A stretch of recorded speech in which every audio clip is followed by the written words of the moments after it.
South ఇండియాలోనే biggest sorry store మన Varahi silks మన విజయవాడ ఎంజీ రోడ్ లో డిసెంబర్ 4వ తారీఖున ఘన ప్రారంభం.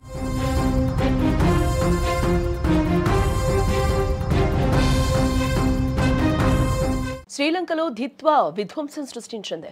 లంకను ముంచెత్తింది సైక్లోన్. 123 మంది చనిపోయినట్టుగా తెలుస్తోంది. ఇప్పుడు భారత్ వైపు దూసుకొస్తుంది దిత్వా.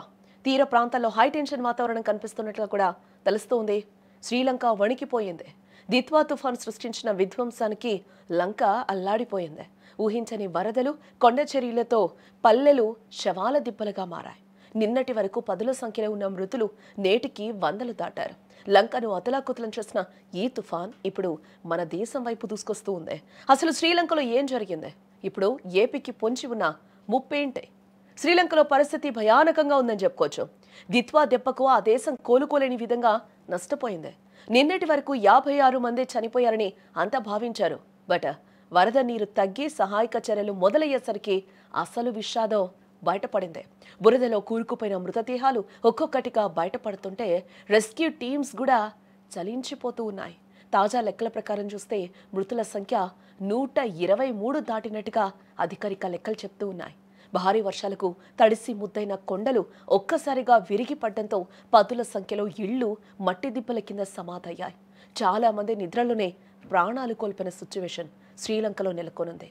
లోతట్టు ప్రాంతాలన్నీ కూడా సముద్రాన్ని తలపిస్తూ ఉన్నాయి. చాలా చోట్ల ఇళ్ల పైకప్పుల వరకు వరద నీరు చేరడంతో జనం ప్రాణభయంతో మిద్దెలపైకెక్కి సహాయం కోసం ఎదురుచూశారు. ఈదురుగాలుల ధాటికి 100ల ఏళ్ల నాటి వృక్షాలు, విద్యుత్ స్తంభాలు ఇళ్లపై కూలిపోయాయి. గోడలు కూలిపోయి వాహనాలు వరద నీటిలో కొట్టుకుపోయి భారీగా ఆస్తి నష్టం కూడా వాటిల్లినట్లుగా తెలుస్తోంది. వరద ఉధృతికి రోడ్లు కోతకు గురయ్యాయి.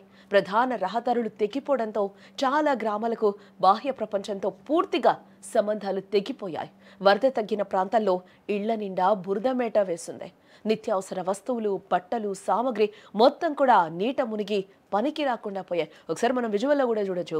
శ్రీలంక పరిస్థితి ఏ విధంగా ఉందో కూడా మనకి అర్థమవుతోంది. అక్కడున్న సిచ్యువేషన్ కళ్ళకు కట్టినట్టుగా కనిపిస్తోంది. అక్కడ రెస్క్యూ టీమ్స్ అన్ని కూడా అక్కడ సహాయక చర్యలను అయితే ముమ్మరం చేసినట్లుగా కూడా తెలుస్తోంది. ఈ నేపథ్యంలోనే మృతదేహాలు కూడా అంతకంతకు పెరుగుతున్న సిచ్యువేషన్స్ అయితే అక్కడ కనిపిస్తున్నాయని చెప్పుకోవచ్చు. పైన మనం డ్రోన్ విజువల్స్ కూడా చూడొచ్చు.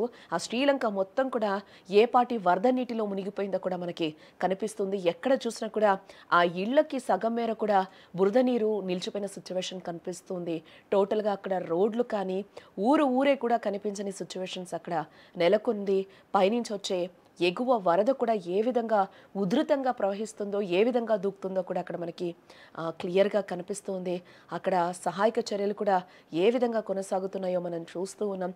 క్రెయిన్ సహాయంతో కూడా అక్కడ ముమ్మరంగా సహాయక చర్యలు అక్కడున్న బృందాలు చేస్తున్నట్లుగా కూడా మనకి కనిపిస్తూ ఉన్నాయి విజువల్స్లో. కేవలం ప్రాణ నష్టమే కాదు, ఆస్తి నష్టం కూడా భారీగా సంభవించింది. భారీ వర్షాలకు కొండ చర్యలు విరిగిపడి ఇళ్లకు ఇళ్లే నేలమట్టమైన సిచ్యువేషన్. అక్కడ లోతట్టు ప్రాంతాలన్నీ కూడా సముద్రాల్ని తలపిస్తూ ఉన్నాయి. లక్షలాది మంది నిరాశ్రులై కట్టుబట్టలతో రోడ్డున పడ్డారు. తినడానికి తిండి లేక, విద్యుత్ లేక చీకటిలో మగ్గిపోతూ ఉన్నారు. శ్రీలంక చరిత్రలో ఇదొక పెను విషాదంగా మిగిలిపోతుందని కూడా చెప్పుకోక తప్పదు. లంకలో బీభత్సం సృష్టించిన దిత్వా ఇప్పుడు దిశ మార్చుకుని భారత్ వైపు చూస్తోంది, వచ్చేలాగా కనిపిస్తోంది. ప్రస్తుతం ఇది ఉత్తర వాయువ్య దిశగా ప్రయాణిస్తూ బంగాళాఖాతంలో మరింత బలపడింది. ఇప్పుడు తమిళనాడు, పుదుచ్చేరి తీరాలకు అత్యంత దగ్గరగా వచ్చింది. ఇది ఆదివారం ఉదయం తీరం దాటే అవకాశం ఉందని కూడా వాతావరణ శాఖ హెచ్చరిస్తూ ఉంది. శ్రీలంక దృశ్యాలు చూసి మన ప్రభుత్వాలు కూడా ఇప్పటికే అప్రమత్తమైన సిచ్యువేషన్ అయితే కనిపిస్తుంది. నిన్న కూడా మనం చూస్తే హోంమంత్రి ఇప్పటికే ఒక సమీక్షను కూడా ఏర్పాటు చేయడం జరిగింది. ఈ నేపథ్యంలో అధికారులందరినీ కూడా ఇప్పటికే ఏపీలో అలర్ట్ చేసిన సిచ్యువేషన్స్ కూడా కనిపిస్తూ ఉన్నాయి. తెలుగు రాష్ట్రాలకైతే అలర్ట్స్ అయితే జారీ చేశారు ఇప్పటికే అధికారులు. ఎందుకంటే శ్రీలంకని మనం బేస్ చేసుకుని కూడా ఎలాంటి జాగ్రత్తలు తీసుకోవాలో కూడా ఇక్కడ మనకి క్లియర్గా కూడా కనిపిస్తుంది.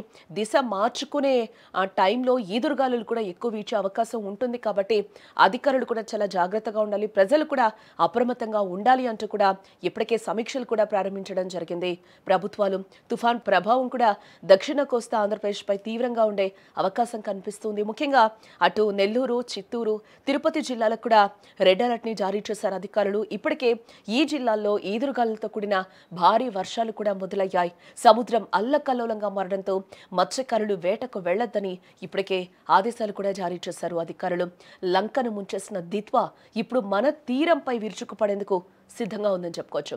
గంటకు 100 కిలోమీటర్ల వేగంతో గాలులు వీచే ప్రమాదం ఉండడంతో తీర ప్రాంత ప్రజలు బిక్కుబిక్కుమంటూ ఉన్నారు.